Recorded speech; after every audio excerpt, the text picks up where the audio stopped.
মানে হচ্ছে ঈশ্বর উপাসনা নয়। আর এতে যে ঈশ্বর শব্দ আছে তার উদ্দেশ্য মজহবি খোদাত নেই।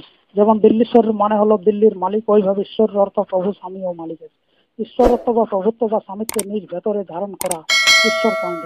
উদ্দেশ্য এই যে আমাদের স্বামী এই সংসার বা কোনো দেবী দেবতা ও ঈশ্বর নয়। নিজ স্বামী ও সংসার তথা শরীর ও মনের স্বামী আমরা স্বয়ং আছি। আমাদের বিধাতা অপর কেউ নয়, নিজ বিধাতা আমরা স্বয়ং। আমাদের পাশে যা কিছু আছে ঈশ্বরের দেয়া নয়, সব নিজ রোজগারে আছে। আমরা মজহবী ঈশ্বর, সংসার, দেবী দেবতা গোলাম নয়, সবার স্বামী ও রচয়িত। এই প্রকারের ঈশ্বরের বিধানে হলো ঈশ্বর পরিণাম। নিজ ভেতরে হোক বা নিজের মধ্যে হোক, এই প্রকার ঈশ্বরত্ব, স্বামিত্ব বা প্রভুত্বের ধারণ করা হলো ঈশ্বর পরিণাম। এতে উপাসনার অর্থ দেওয়ার অধিকারী কোনো শব্দ নেই।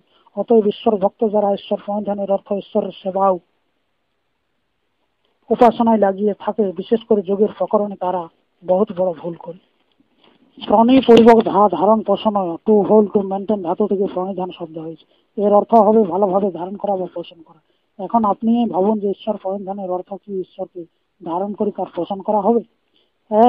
বা এটা মজহবী ঈশ্বরের জন্য হতে পারে না, কেননা মজহব বা মজহবী ঈশ্বর তো মজহবী লোক সর্বশক্তিমান ও সারা সংসারে পালন করতে মানে থাকে, তার কোনো জীব পালন করবে হতে পারে না। অপর কথা এই যে আচ্ছা, যে অখিল বিশ্ব ব্রহ্মাণ্ডে ব্যাপক আছে, ছড়িয়ে আছে বা যে সবকে ধারণ করে আছে, তাকে জীব কি রূপে ধারণ করবে? তৃতীয় কথা এটাই যে বস্ত্র আদি জড় বস্তুর ধারণ হতে পারে বা কোনো গুণের ধারণ হতে পারে, কিন্তু চেতন ঈশ্বরকে কি রূপে ধারণ করবে? প্রভুত্ব, স্বামিত্ব, ঈশ্বরত্ব ও ঐশ্বর্য এই সব গুণ আছে, এগুলোকে যোগী ধারণ করতে পারেন এবং সাধন দ্বারা এদের রক্ষাও করতে পারেন। অতএব ঈশ্বর পরিধানের অর্থ যা আমি করেছি তা ঠিক, আর যে সমাজে সনাতন ধর্মীয় অপর মজহবী লোক যে অর্থ করেছে তা সরাসরি ভুল। লোকের মধ্যে এক বড় ভারী দোষ আছে, এই যে যোগ শাস্ত্রেরও টিকা করতে গিয়ে এর অর্থ টেনে টেনে কোনোভাবে নিজ নিজ মজহব ও দেবতাদের দিকে নিয়ে গেছে, যা থেকে সর্বসাধারণ বহুত বড় ভুলে পড়ে আছে আর শুদ্ধ যোগ থেকে লোককে ক্রোশ দূরে রেখে। ঈশ্বর পরিধানের অর্থ হলো এটাই। এরপর হচ্ছে ক্রিয়াযোগ দ্বারা লাভ কি, তাই তো? আচ্ছা, যেমন সূত্রই আছে যে তপ সাধ্যায় ঈশ্বর ধানানি ক্রিয়াযোগ, অর্থাৎ আছে কি তপ, সাধ্যায় এবং ঈশ্বর পরিধান, এই তিনটা হলো ক্রিয়াযোগ বা তিনটা ক্রিয়াযোগ বলে। আমাদের মনি সমাজের সদস্য তথা অপর লোক ঈশ্বর পরিধান বা ঈশ্বর নাম থাকাতে বা সাথে আত্মা থেকে আলাদা কোনো বস্তুর ভাবনা করে থাকে। এখানে ঈশ্বর থেকে উদ্দেশ্য কোন সাম্প্রদায়িক বা মজহবী ঈশ্বর কখনো নয়। ঈশ্বরকে মানা ব্যক্তি সমস্ত মজহব ব্যক্তি বলে থাকে যে ঈশ্বরকে জানো তোমার সুখ হবে। ঈশ্বর এক বিচিত্র পদার্থ, তিনি আনন্দ স্বরূপ আছেন, তাকে জেনে মানুষ স্বয়ং আনন্দ স্বরূপ হয়ে যায়। কেন এটি ঠিক নেই? রামদাস সেট বড় ধনী আছে, যদি আমি একে দেখে নিই, জেনে নিই আর এর সন্ধান লাগাই তো আমিও কি ধনী হয়ে যাব? প্রবাদ প্রসিদ্ধ আছে যে রামদাস সেট ধনী হবে তো নিজ জন্য ধনী হবে, নিজ ঘরের জন্য, তাতে আমার কি? বলা যায় এইসব অজ্ঞানী ধনীর সংসর্গে গেলে মানুষ আরো প্রায় লুটিয়ে যায়। অনেক সাধারণ মানুষকে ঠকিয়ে তাদের মজদুরি মেরে তাদের ধোঁকা দিয়ে প্রায় বহুত বড় বড় ধনী হয়েছে। কিছু ধনী ভালো আছে, কিন্তু ভালো ধনীও বিনা কিছু করে তাদের দর্শন করে নেওয়া মাত্র নিজ ধন উঠিয়ে আমাকে দেবে না। তাহলে আনন্দময় ঈশ্বরকে জানার চেষ্টা আমি কেন করব? আমার কি মিলবে? তিনি আনন্দময় আছেন তো আমার কি? লোক বলে যে আনন্দময় ঈশ্বরকে জানো বা জেনে আমরা স্বয়ং আনন্দময় হয়ে যাব। আনন্দময় ঈশ্বরকে জানা ব্যক্তি স্বয়ং কিরূপে আনন্দময় হয়ে যায়? কথা এই যে যখন ঈশ্বরকে জানার জন্য কেউ চলে, তখন সন্ধান লাগিয়ে লাগিয়ে তার এই মালুম হয়ে যায় যে ওই আনন্দময় ঈশ্বর আমি স্বয়ং আছি। আনন্দময় ঈশ্বরের সন্ধান লাগানো ব্যক্তি স্বয়ং আনন্দময় ঈশ্বর হয়ে যায়।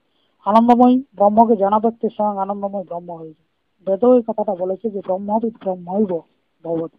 বেদের উপনিষদের এটা প্রমাণিত বাক্য যে ব্রহ্মকে জানা ব্যক্তি স্বয়ং ব্রহ্ম হয়ে যায়। কিন্তু এটা ততক্ষণ হতে পারে বা তখন হতে পারে যখন আমি স্বয়ং ব্রহ্ম হয়ে যাই। লোক নিজ ব্রহ্মস্বরূপকে ভুলেছে। কিছু লোকের এই ধারণা ছিল যে এইসব ভোলা অজ্ঞানী মানুষ দ্বারা পরিষ্কার বলে দেওয়া যায় যে তুমি বাস্তবে আনন্দময় ব্রহ্ম হয়ে যাও, তো সাধারণ মানুষের জ্ঞানকে ধারণ করবে না বা করতে পারবে না।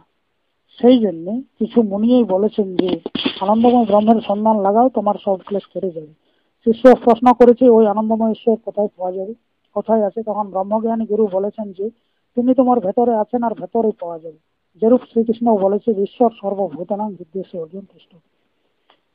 আচ্ছা, তাইলে এরপর পাওয়া যাবে। আচ্ছা, এই যে ক্রিয়াযোগ দ্বারা কি লাভ হয় বা কি পাওয়া যায়, এটা দ্বিতীয় সূত্রে উল্লেখ আছে, সেটা এখন দেখা যায় যে সমাধি ভাবনার তো ক্লেশ তনুকরণ আর কষ্ট, অর্থাৎ পূর্বোক্ত যে ক্রিয়াযোগ দ্বারা কি হয় এর উত্তর এই সূত্রটাই মিলেছে। অর্থাৎ এই ক্রিয়াযোগ দ্বারা সমাধির বা স্বরূপের ভাবনা দৃঢ় হয় এবং সমস্ত ক্লেশ ক্ষীণ হয়ে যায়। দ্বিতীয় সূত্রের অর্থ হলো এটাই, সমাধির প্রাপ্তি থেকে মানুষ নিজ আনন্দ স্বরূপকে দেখে নেয় বা জেনে নেয়, আর এটাই নয়, এ থেকে যোগ কারীর রোগাদিও ক্ষীণ হয়ে যায়। অর্থাৎ কোনো কারণবশত নিজ প্রকৃতির বিরুদ্ধে চলে যদি রোগ হয়েও থাকে, তো তা এত ক্ষীণ হয় যে বড় সরলতায় কেটে যায়। এক যোগেই আছে যা থেকে মানুষ সর্বদা নিরোগ, সুখী, বলবান ও উন্নত হয়ে সমস্ত বন্ধন থেকে মুক্ত হয়ে যায়। নিজের সাচ্চা ডাক্তার, নিজের সাচ্চা বৈদ্য বা হাকিম কি বলে না, নিজের ভেতরে আছে, নিজের উদ্ধারক ও নিজেরই ভেতরে আছে। এই তত্ত্বকে যে গুরুমুখী শুনে ও সাধন করে প্রত্যক্ষ করে নেই, সে ধন্য। অবিদ্যা বস্তুটা কি হচ্ছে? অবিদ্যার প্রথমেই পঞ্চক্লেশের মধ্যে পড়ে যে অবিদ্যা, অস্মিতা, রাগ, দেশ এবং অভিনিবেশ, এই পাঁচটা হচ্ছে অবিদ্যার পর্যায়ে। যে অবিদ্যা, অস্মিতা, রাগ, দেশাভিনিবেশ পঞ্চক্লেশ। আচ্ছা, এইসব ক্লেশের মধ্যে অবিদ্যার বর্ণনা প্রথমে হয়। আচ্ছা, এর কারণে যে এদের মধ্যে প্রাধান্য অবিদ্যারই আছে। অবিদ্যা থেকে সব ক্লেশের উৎপত্তি হয়েছে অবিদ্যাযুক্ত অস্মিতা, অবিদ্যাযুক্ত রাগ, অবিদ্যাযুক্ত দেশাদি চৈত্য, অর্থাৎ যা অস্মিতা আদি অবিদ্যাযুক্ত বা অবিদ্যাজনিত নয়, তা ত্যাগের জন্য। অতএব এই যোগ দর্শন শাস্ত্রের অনুসারে অবিদ্যাই সবচেয়ে বড় ক্লেশ, অবিদ্যাই সবচেয়ে বড় দুঃখ, অবিদ্যাই হলো সব ক্লেশের ও কষ্টের দুঃখের মূল। অবিদ্যার নাশ থেকে সব দুঃখের নাশ হয়। যদি মনে অবিদ্যা না থাকে তো কোনো প্রকারের ক্লেশ হয় না। অতএব যারা ক্লেশ, দুঃখ, কষ্ট থেকে সরতে চায়, যারা আনন্দময় হয়ে জীবন মুক্ত বা মুক্ত জীবন পেতে চায়, তারা এই অবিদ্যার পূর্ণ পরিচয় লাভ করে না বা তাদেরকে দরকার। কেননা বিনা তাকে জেনে কেউ তা থেকে বাঁচতেও পারে না। যেমন যতক্ষণ পর্যন্ত আপনার মালুম হয় না যে গর্ত কাকে বলে, গর্ত কোথায় আছে, গর্তে পড়লে কি হয়, ও গর্ত কেমন হয়, তার রূপ কি, ততক্ষণ পর্যন্ত আপনি তা থেকে বাঁচারও উপায় করতে পারেন না। যা থেকে বাঁচানো যায় বা যেখানে পৌঁছানো যায়, দুটোই বাস্তবিক রূপের জ্ঞান হওয়ার দরকার। মিত্র ও শত্রু দুটোকে উপস্থিত করা দরকার। যদি আপনি শত্রুকে পৌঁছানেই না, তো আপনি শত্রুতে কি রূপে লড়বেন? বলা যায় যে বিদ্যার রূপ কি, অবিদ্যার রূপ যে যা বিদ্যমান নেই তাকে বিদ্যমান জানা, যার অস্তিত্ব নেই তার অস্তিত্ব মানা, যা অসত্য আছে তাকে সত্য মানা, ও যার অভাব আছে তার ভাব মানা হলো অবিদ্যা। কেননা যে বিদ্যমান নেই, যে অভাব মাত্র বা যে অসত্য আছে তাকে সত্য মানা, তার ভাব মানা বা তাকে বিদ্যমান মানাই হলো অবিদ্যা। সাম্প্রদায়িক ঈশ্বর অভাব মাত্র আছে, অসত্য আছে, আর কোথাও তার অস্তিত্ব নেই। এই জন্য তাকে যে অনেক দুঃখকে উৎপন্ন করে তথা বন্ধন ও পরতন্ত্রতা দিয়ে থাকে। স্বর্গ, নরক, মজহব ও ঈশ্বর বা ঈশ্বরকে নিয়েই ভারতে সমস্ত ঝগড়া চলেছে। কাফিরকে মারলে বহিষ্ঠ হয়, অমুক বিধর্মীকে মারলে স্বর্গ মিলবে, ও ঈশ্বর শেষে আমার পাপকে ক্ষমা করে দেবে, এই বিশ্বাস মানুষকে পাপী, নির্দয়ী ও রাক্ষস বানিয়ে দেয়। যতক্ষণ মানুষ নিজেকে ঈশ্বরের গোলামীও ভাবে, ততক্ষণ সে মুক্ত হতে পারে না। যে অবিদ্যার কারণে মজহব, মজহবী পুস্তক, মজহবী রূঢ়ি ও মজহবী ঈশ্বরের গোলাম আছে, সে মুক্ত কিরূপে হতে পারে? স্বর্গ যা কোথাও বিদ্যমান নেই, যা অসত্য, তাকে অবিদ্যার কারণে সত্য বিদ্যমান মেনে মানুষ নিজেকে দুঃখ, কষ্ট, ক্লেশ ও ক্লেশ ও আপত্তিতে ফেলে থাকে। যখন ভোগ লাগে তখন খাওয়া উচিত, আর যখন ভোগ লাগে না তখন খাওয়া উচিত নেই। কিন্তু যে মজহবী কথার ফেরে থাকে, সে স্বর্গ পাওয়ার লালসে ভোগ লাগলেও একাদশী পড়ে যাওয়াতে খায় না, আর ভোগ না থাকলেও মজহবীর অনুসারে ভোজন করার মুহূর্ত এলে কিন্তু খেয়ে নেই। বিনা ভোগে ভোজন করা যেমন শরীরের জন্য হানিকারক, ওইভাবে ভোগ লাগলেও ভোজন না করাও শরীর ও স্বাস্থ্যের জন্য হানিকারক। কিন্তু অসত্য এবং অভাব মাত্রের স্বর্গের লালসে বা লালসায় তথা মিথ্যা কল্পনা মাত্রের ঈশ্বরের ফেরে পড়ে মানুষ মজহবী তৃত্বকে করে অসুস্থ হয়ে দুঃখ উঠিয়ে থাকে। সংসারের সমস্ত দুঃখ অবিদ্যা, অজ্ঞানের কারণে হয়। উচ্চ ভাবনার শরীরের উপর বহুত ভালো প্রভাব পড়ে, কিন্তু যে নিজেকে ঈশ্বর, দেবতা ও ভূত প্রেতের গোলাম জানে, সে উচ্চ ভাবনা করতে পারে না বা উচ্চ ভাবনা করতে ভয় করে। ঈশ্বরের গোলাম তো এও বলতে পারে না যে আমি এ কাজ অবশ্যই করে ফেলব। সে বলে যে যদি ঈশ্বর জীবিত রাখেন ও ঈশ্বর চান তো অমুক কাজ পরের দিন করতে পারবো। ভক্তলোক ভয় করে থাকে, আর এর অনুসারে ভাবেও থাকে যে মনে হয় না পরে কোনো বিপত্তি এসে পড়বে। এরূপ ভাবনা উন্নতিতে বাধা ফেলে, মানুষকে হতোদ্যম করে নপুংসক বানিয়ে দেয়। কোনো বড় ব্যক্তির আদর্শ সামনে এলে পরে ভক্তগণ বলে থাকে যে ওইরূপ আমরা হতে পারবো না, তার উপর ভগবানের কৃপা আছে। আর এরূপ ভেবে তারা উচ্চ আদর্শের জন্য চেষ্টাও করে না। ঈশ্বরও নিজ বা মজহবকে নিয়ে মানুষ অনেক প্রকারের অজ্ঞান ও অবিদ্যায় পড়ে আছে। নিজেকে অবনতির গর্তে ফেলে দুঃখ উঠায়ও কাঁদে। অন্ধকারে চলাতে যে হোঁচট লাগে তার কারণ হলো অজ্ঞান এবং অবিদ্যা। যদি মানুষের মালুম হয় যে এখানে আঘাত আছে তো নিশ্চিত বাঁচিয়ে চলে, না জেনে অজ্ঞান ও অবিদ্যার কারণে মানুষ ঠক্কর খায়। অজ্ঞান ও অবিদ্যার কারণে মানুষ এরূপ বস্তুকে এত মাত্রায় এরূপ সময় খেয়ে নেয় যে সেই রোগে পড়ে অনেক প্রকারের দুঃখ উঠায় ও কাঁদে। যত দুঃখ আছে, যত বন্ধন আছে, যত অসফলতা আছে, সব অবিদ্যা এবং অবিদ্যার এই অজ্ঞানের কারণে আছে। মানুষ নিজ মস্তিষ্ক ও বুদ্ধি দ্বারা উন্নতি করে, কিন্তু যার বুদ্ধি বা মস্তিষ্ক ঈশ্বর মজহবী পুস্তক ও দেবতার গোলাম আছে ও তাদের বন্ধনে আছে, সে উন্নতি করতে পারে না। যে বন্ধনে আছে, যে খুঁটোতে বাঁধা আছে, যে মজহবী পুস্তকের জ্ঞান থেকে এগোতে চায় না, সে কখনো উন্নতি করতে পারে না। সংসার তো কোনোভাবে প্রত্যক্ষ আছে, কিন্তু ঈশ্বরের সর্বদা অভাব আছে। অতএব সংসারকে মানা অজ্ঞান এবং অবিদ্যা নয়, ঈশ্বরকে মানা, মজহবী পুস্তককে মানা ও নিজ আত্মাকে নিজ ভাবা হলো অজ্ঞান এবং অবিদ্যা। যজুর্বেদের 40তম অধ্যায়ের ভেতরে বিদ্যা এবং অবিদ্যার বর্ণনা খুব ভালোভাবে আছে। নিচে ওটা বলা যায় যে অন্ধতম প্রবিশন্তি যে বিদ্যা মুপাসতে তত ভূয় ইব তেতম য অবিদ্যা জং রতা। বহুত বড় অজ্ঞান রূপ অন্ধকারকে তার লাভ হয় যার অবিদ্যার বা যারা অবিদ্যার উপাসনা করে তাদের, আর তা থেকেও অধিক অজ্ঞান রূপ অন্ধকারকে পায় যারা বিদ্যায় আসক্ত আছে। সাংসারিক মানুষের জন্য, মজহবী লোকের জন্য বা সাধারণ লোকের জন্য একথা কত বিচিত্র। এখানে এই মন্ত্রে যদি অবিদ্যা ও বিদ্যার অর্থ এ না মানা যায় যা আমি করেছি বা বলেছি, তা এই মন্ত্রের অর্থই বসে না। বলেছে যে যে অবিদ্যা মুপাসতে, যে অবিদ্যার উপাসনা বা অজ্ঞানের উপাসনা করে। অবিদ্যার উপাসনা যদি অজ্ঞান আছে, তো অজ্ঞানের উপাসনা তো কেউ করে না। উপাসনা লোক করে ঈশ্বরের। আমি উপরে প্রমাণ করেছি যে ঈশ্বরের সবচেয়ে বড় অবিদ্যা। যেহেতু আমি উপরে বলেছি যে যা বিদ্যমান নেই, যা অভাব মাত্র ও অসত্য আছে, তার নাম হলো অবিদ্যা। আর এরূপ যদি কোনো কাল্পনিক পদার্থ আছে তো তার নাম ঈশ্বর। ঈশ্বরই এরূপ পদার্থ আছে যে বিদ্যমান নেই। এখন যদি ঈশ্বরের নাম অবিদ্যা আছে, তো জড় সংসারের নাম বিদ্যা আছে, কেননা তা প্রত্যক্ষ আছে। সুতরাং বিদ্যমান বিদ্যমান আছে ও বিদ্যা বিদ্যমান আছে, ও বিদ্যমান থাকাতে সংসার জড় বিজ্ঞানের নাম বিদ্যা আছে। এখন এই মন্ত্রের অর্থ হলো যারা অবিদ্যমান ও কাল্পনিক ঈশ্বর উপাসনা করে তারা অন্ধতম মহা অন্ধকার রূপ অজ্ঞানকে পেয়ে থাকে। আর তাদের থেকে অধিক অন্ধতম ওইসব লোক লাভ করে যারা সংসারে আসক্ত আছে বা জড় বিজ্ঞানে ইউরোপবাসীর মতো লেগে আছে। ভারত ঈশ্বরের উপাসনা করে অন্ধতমকে পাচ্ছে, আর ইউরোপ আমেরিকার লোক জড় বিজ্ঞানে লেগে দুঃখী আছে। আচ্ছা, অস্মিতা বা অহংকার ও ওইরূপ খারাপ আছে যা অবিদ্যাতে যুক্ত আছে। যা বিদ্যমান নেই, যা বাস্তবে নেই, তাকে মানা অবিদ্যাযুক্ত অস্মিতা আছে, এ ত্যায্য। অবিদ্যাযুক্ত অহংকারই হলো ত্যায্য। যেমন নিজেকে ভক্ত মানা, গোলাম মানা, শাসক মানা বা কোনো সরকারি পদাধিকারী মানা হলো অস্মিতা, কেননা এই আত্মা বাস্তবে কারো গোলাম নয়।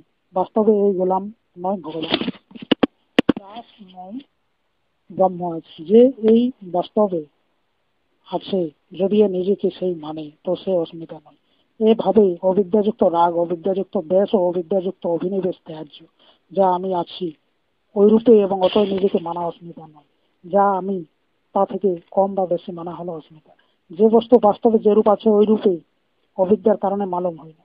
এজন্য সমস্ত দোষ ও ক্লেশের কারণ হলো অবিদ্যা। সূত্রকারও অবিদ্যার লক্ষণ বলেছেন অনিত্য সূচি দুঃখানাং সৌ নিত্য সূচি সুখাত্মাং বিদ্যা। অনিত্য, অসুচি, দুঃখ, অনাত্মাকে নিত্য, সূচি সুখ ও আত্মা মানা হলো অবিদ্যা। অনিত্যকে নিত্য মানা, অসুচিকে সূচি মানা, দুঃখকে সুখ মানা, অনাত্মাকে আত্মা মানা হলো অবিদ্যা। যার অস্তিত্ব ত্রিকালে নেই সে অনিত্য আছে। অসত্য মিথ্যা বস্তুকে অসুচি বলা যাবে যে বস্তু সত্য বা সূচি নয়, তার অসুচি সংজ্ঞা আছে। যেমন জড় তত্ত্ব থেকে আত্মার উৎপত্তি মানা ও জড় তত্ত্ব, মজহবী ঈশ্বর, স্বর্গ, নরক, দেবী দেবতা, ভূত প্রেতাদির অস্তিত্বের ভাবনা হলো অসুচি। অনাত্মার মধ্যে আত্মার ভাবনা করাও অবিদ্যা আছে। যেমন পাথর, মাটি, কাগজ, কাঠ আদিতে রামকৃষ্ণ ও শিলাদি ভাবনা করা বা জড় মূর্তিকে চেতন মানা, অনাত্মাকে আত্মা মানা এই অবিদ্যার মধ্যে পড়ছে।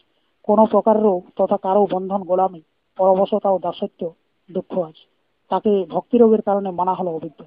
খুব বিচার করে দেখুন, তাহলে মালুম হবে যে সমস্ত অনর্থ, বিপত্তি ও দুঃখের মূল অবিদ্যা আছে। এরপর হচ্ছে কি যে ক্লেশের জননী হলো অবিদ্যা। আচ্ছা, যোগ দর্শনের ব্যাখ্যা চলতেছিল, তৃতীয় পঞ্চম হয়েছে, এখন মাঝের একটা বাকি যেটা ছিল সেটা চতুর্থটা। সেটা কি আছে যে অবিদ্যা ক্ষেত্র মত্তা রেশা প্রসক্ত তনু বিচ্ছিন্ন উদারানাম। এই সূত্রের পূর্বার্ধ আছে যে অবিদ্যা ক্ষেত্র মত্তরে সাং। এর অর্থ আছে যে অবিদ্যা থেকে উত্তরযুক্ত ক্লেশেরও প্রসব ভূমি, অর্থাৎ অবিদ্যাই সব ক্লেশের জননী। এখানে প্রশ্ন এই হবে যে অবিদ্যা থেকে উত্তরকারী ক্লেশ কে?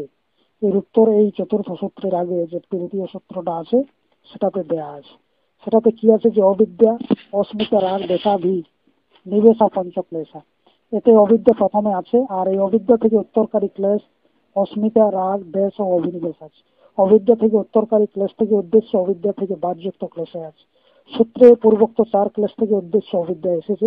এই জন্য চতুর্থ সূত্রে বলে দিয়েছেন যে অবিদ্যায় উত্তরযুক্ত ক্লেশের ক্ষেত্র, অর্থাৎ তাদের উৎপন্নকারী বা ভূমি। অবিদ্যার কারণে অস্মিতা রাগ দেশ আদি দুঃখদায়ী হয়। এত সূত্রের পূর্বার্ধের অর্থ হলো। এখন পরের অর্থটা শুনুন দ্বিতীয়ার্ধের। যে উত্তরার্ধে আছে তো পরের অর্ধ দাস আমি ভক্ত আমি সেবক ও গোলাম, এগুলি অস্মিতা আছে। কিন্তু আমি আত্মবান, আমি দ্রষ্টা, আমি ব্রহ্ম, আমি ঈশ্বর, আমি আনন্দময়, আমি সচিদানন্দ ও আমি চেতন ও জ্ঞানময়, এগুলি অস্মিতা নয়। যেহেতু জ্ঞান সচ্চা আছে ও অবিদ্যার জন্য নয়, যা বাস্তবে আমি আছি তাকে মানা অস্মিতা নয়। এই অস্মিতার বর্ণনা পরের সূত্রে আরো দেয়া আছে যে সুখানুসয়ী রাগ দুঃখানুসয়ী দেশ, 7 এবং 8 দুটো সূত্রের মধ্যে। এভাবে আত্মাকে ছেড়ে অন্য কোনো বিষয়ে অবিদ্যার কারণে সুখ মেনে ওই বিষয়ে অজ্ঞানবশত প্রেম করা রাগ ও অজ্ঞানবশত আসল সুখদায়ী পদার্থকে দুঃখদায়ী ভেবে তাকে ঘৃণা করা দেশ আছে, যা ত্যায্য। মদ রেন্ডি জুয়া ও বিষয় বাসনাতে অজ্ঞানবশত সুখ দেখে তা থেকে প্রেম করা রাগ আছে, যা ত্যায্য। আর এভাবে সদ্গুরু আত্মজ্ঞান যোগ সাধন ও সত্যকে অবিদ্যার কারণে তা থেকে ঘৃণা করা দেশ আছে, যাকে সূত্রকার ত্যায্য মেনেছেন। গোলামি মদ রেন্ডি জুয়া চুরি মজহব রিক্ত ও অসত্য থেকে দেশ বা ঘৃণা করা ত্যায্য নয়। ত্যায্য আছে সত্য থেকে দেশ করা, যোগ ও নাত্ম থেকে দেশ করা। এই রাগ দেশের ব্যাখ্যা পুরোপুরি করা গেল। এরপর হচ্ছে কি অভিনিবেশ বা মৃত্যু ভয় বা